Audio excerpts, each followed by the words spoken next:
let's talk about polygamy, because obviously if you grew up in the church, then polygamy is not a word you'd want to hear.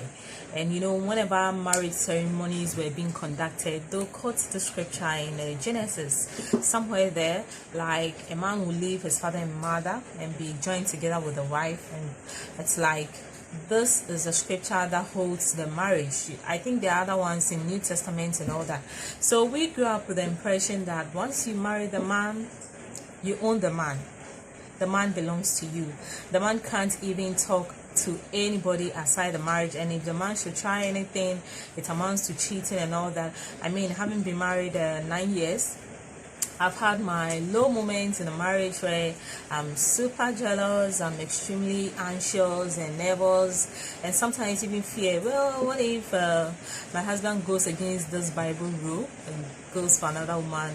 But having been awake and conscious for a while, I look back now, and my thought on polygamy now is, I felt it was one of the best in our culture, because nowadays there are so many instances where women marry and they feel like, I'm the only missus, I'm the only wife. Yes, so in their home they need a house help, they go for the house help, and for years till it is discovered, you only get to realize that, oh, so all this while, either when madam was away at work or she was busy, sometimes even when she was in the house, Oga could still sneak out of the master bedroom to the maid's room to have an affair.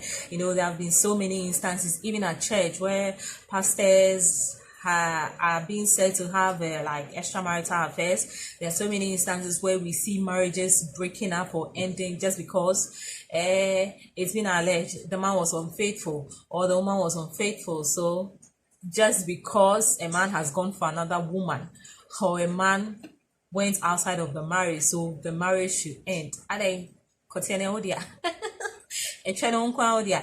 sometimes the question I ask myself is, before you marry the person, probably the man or woman may have slept with so many other people before you came in.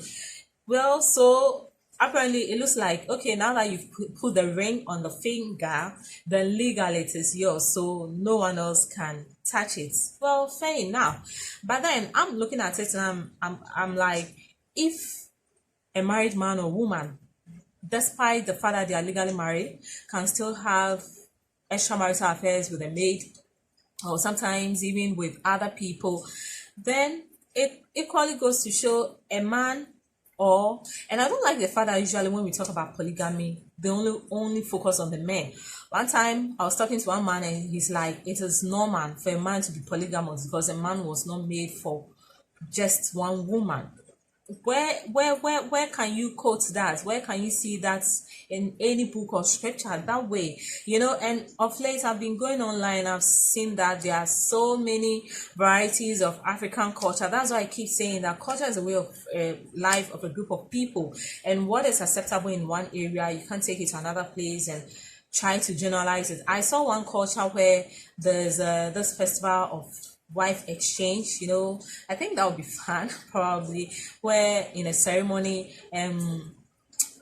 people get to choose another woman for the night, and it's not solely their wife, you get it. So when it comes to polygamy, I think for me right now, I wouldn't mind being in a polygamous marriage, because sometimes in a nuclear family, you want to go out, there's nobody around, you don't know where to even leave your children. But if you have a sister wife at home, then you can take turns going out. Today is my turn to go the next time. And even when it comes to sexual relationship, sometimes you don't really, especially when you have children, you're a career woman, you are trying to make something out of your own life, and then with all these sexual intimacies coming in, you don't really want to. But if they are otherwise, then it becomes easy for the man to go run expressing himself that way, you get it. So for me, polygamy is very laudable, and I feel in this time we are going to see more men opting to be polygamous. It should be allowed. We should start teaching people to realize that if the man can pretend to be legally married to one person and go out there and do other things in secret, then why not rather make it open? So if you're a woman and you are marrying a man, okay, it is normal if at any point in time I should hear wind off or see any signs that it shouldn't be a cause for me to get agitated, so worried, like cares, because there have been so many instances where women have died just because they got to know. There was one story I read where a woman shot herself and her 3 children just because she got to know her husband was having an extramarital affair. There was another woman where a princess stabbed her prince just because, and the man died. So she was also taking, I think it was in Nigeria, she was taking through their Sharia law, and she was also killed. So at the end of the day, what is it at all about the male organ or the female part? I know spiritually they perform sacred duties that I feel if we can be very open in talking about some of these things, then it takes away some of the unnecessary jealousy and anxiety, like it belongs to me. This is not also to say that men and women can just go out there flaunting themselves, because I have gotten to know there's a spiritual side of sex and intimacy, so that if you are meeting the wrong people, sometimes it even has to do with sexually transmitted diseases. So if you just go out there meeting the wrong people, then at the end of the day, you are going to bring something negative home that's going to affect your home and marriage and relationship altogether. But you know what I don't like? The fact that whenever we talk about polygamy, African men want it to be just about them. I'm the man, I'm the provider. Okay, I get to have as many women as I want. What about alpha women or alpha females who have the strength and zeal of men, and probably they get to do everything around? How about alpha powerful women who are making a name for themselves? They are doing all that, and sometimes in as much as they may love one person, it feel like, well, I feel I can have other men and not feel shameful about it, like, okay, husband.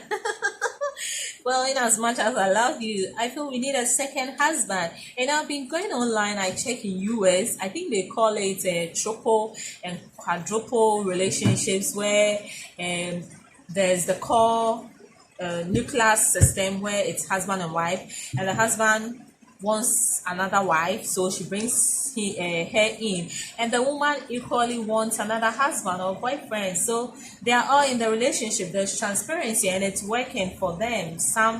These are even sometimes black relationships, not white. And I recently saw a video of an African traditional priestess, and she has 7 husbands, 7, and she seemed to be getting along with them well. Whether she brainwashed them, she chained them, whatever it is, she won. She's a woman of the day, and she has 7 husbands. Well, it goes to show that probably in her culture it is acceptable that way, not in our Ghanaian culture yet. So I feel we are moving into a new era, and it's time we open up about some of these discussions, because as soon as a woman says, like, I've slept with these number of men, like, yay, hija, why should a woman be like that? Sebi, she's a prostitute, all sort of names. Yes, so it is the men coming for the women. Sometimes a man even knows a woman is attached or in another relationship, still want to have his way. Then when they finish, they're going to sit somewhere, this woman is cheap. Or you're cheap, no one crank, or you're cheap. You get it? So let's awaken, let's be open-minded, discuss some of these things, just to see a better place for Africa in all of these places. Peace and blessings to us all.